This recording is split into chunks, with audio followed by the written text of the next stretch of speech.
na yung tutorial natin sa pagsiset up ng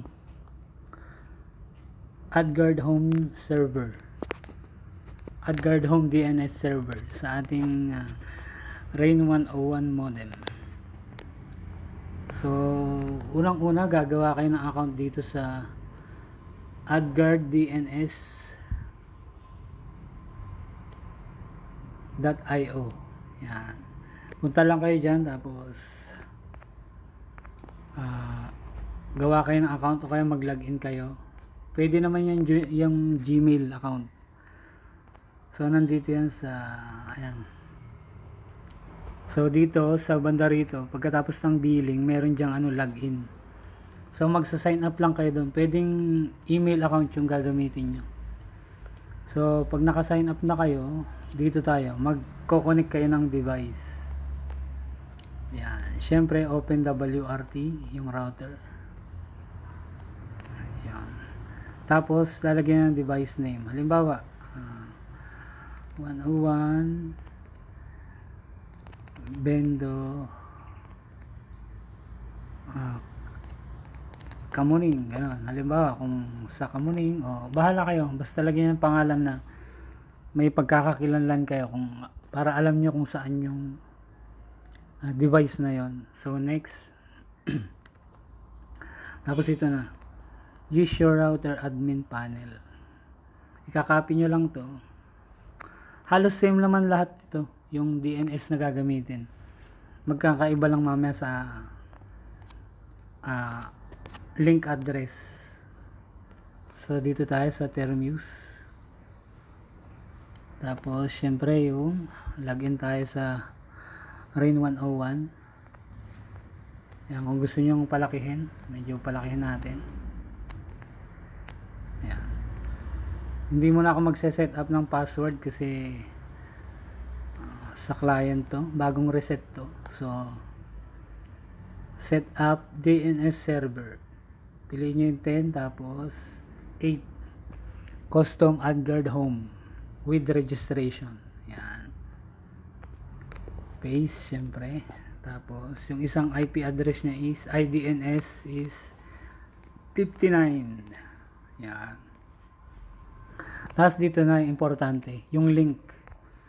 Para kahit halimbawa, mag-reboot yung modem, automatic pa rin siya na malilink sa AdGuard Home. So hindi ma-auto-detect yung IP ng ating Rain 101. Kaya kahit pag-reboot, auto-connect siya dito sa AdGuard Home DNS server. So ayan, paste lang. Ayan, registered na siya agad. Makikita niya. Dapat may magpakitang ganyan. Your device 101 Bendo Kamuning has link to 175.176.2025. So nakalink na siya. Check natin yung DNS. So ayan, ayos na. Dapat pala pinakita ko kanina yung wala pang DNS. Pero ayan, try nyo na lang din i-set up para malaman nyo. So ayan, after tapos ayan na, pag na-set up na, I've connected my device. So ayan na.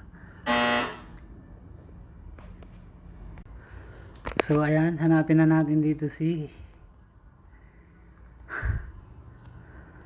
saan na yun? 101 Kamuning.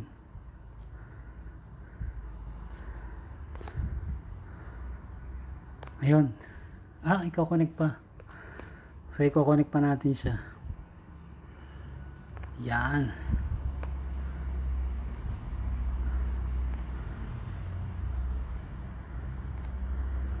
Hindi na, ulit na to.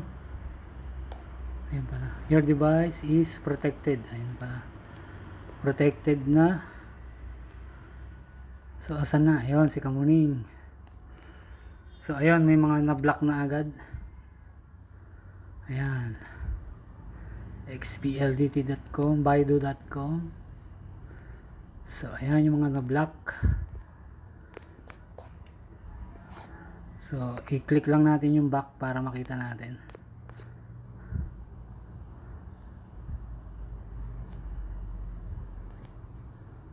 So ayan, makikita nyo dito, ayan o, yung black 8.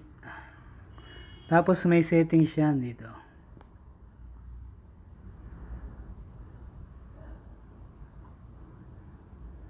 Yan, wait lang natin.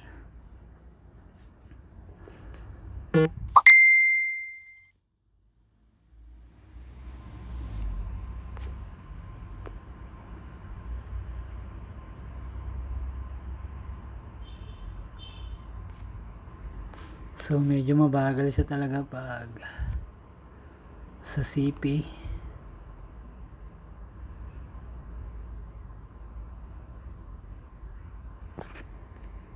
Ayan, so ayan na yung settings.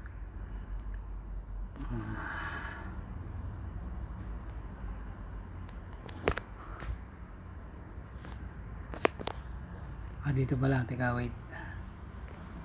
Sa dashboard,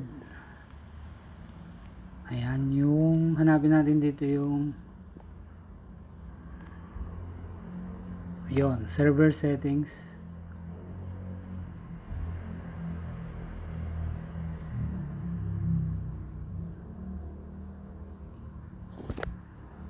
So wait lang natin mag-load.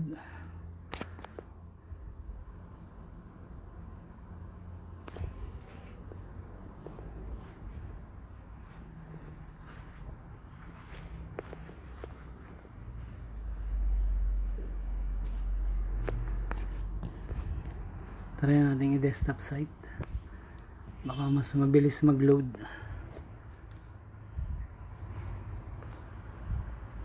So parehas din, mas maganda talaga pag laptop, ganun.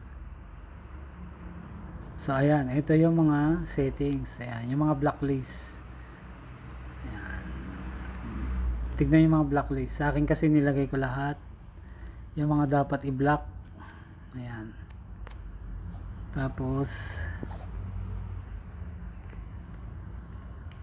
pwede kayong, ayan, parental control. Ayan, meron din yan.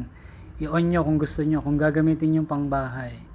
Pero kung mga ads lang, ayan, sa blacklist, ganyan.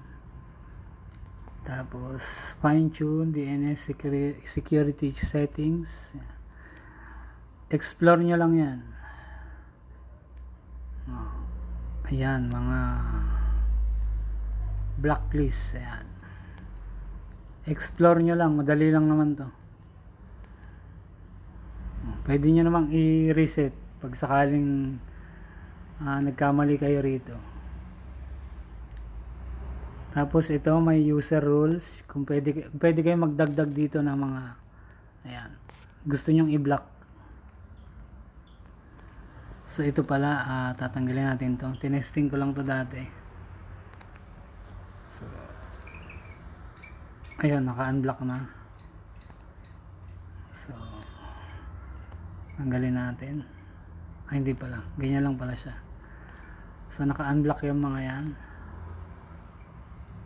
Kailangan i-edit sa editor para ma-delete na sila dito sa listahan. Yan, pwede kayong add ng mga iba pang sites na gusto nyong i-block. Mga torrent sites, pwede din dyan i-block.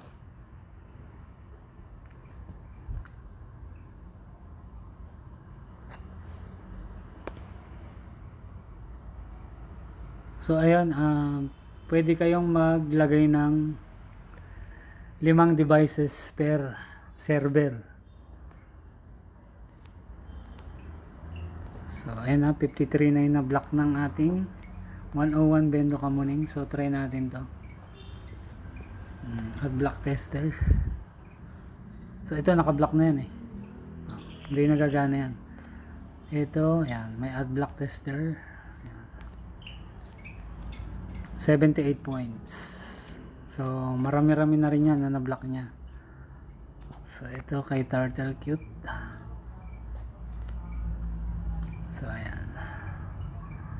So 95% yung na-block. 97. Yan. So, yung mga hindi na block, pwede nyong i-add doon. Halimbawa, ito. Ayan. Add.js, pero wala na. Pwede nyong idagdag doon sa user list. Yung mga hindi na block dyan. Pero ayan, halos lahat yan na block na.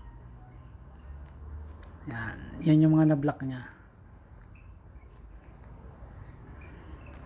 So, marami-rami na rin yan. 97%. Apat yung hindi na block. So, maganda na rin yan. So, saan ba yung mga may ads?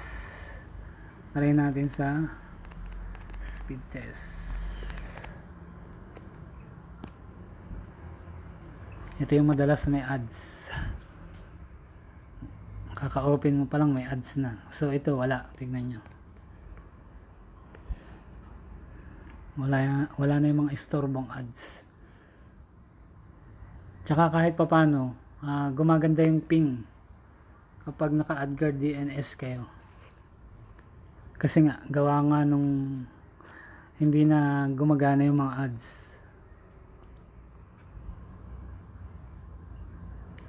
So, yun lang. Explore nyo lang yung mabuti. Yung mga settings. Yung mga dapat at hindi dapat i-block. Ganun. So, madali lang naman to. Kaya lang, aaralin din talaga. So, ulit-ulitin nyo lang tong video para mas magets nyo. So, ito yung mga na-block. Check natin. O, ayan. Mga na-block niya. Doon sa test natin kanina ng AdBlock tester. So, naka-block to. Bakit naka-block? Blinak ko nga pala yung mga yan. So, ayan. Dami. Yung mga ads. So, explore nyo lang mabuti. Malaking tulong din to para sa ating network. So, aralin nyo lang at i-ready nyo yung mga email nyo. Ulit-ulitin nyo lang panoorin to hanggang sa magets nyo. Madali lang naman. Super dali. So, yun lang and good day.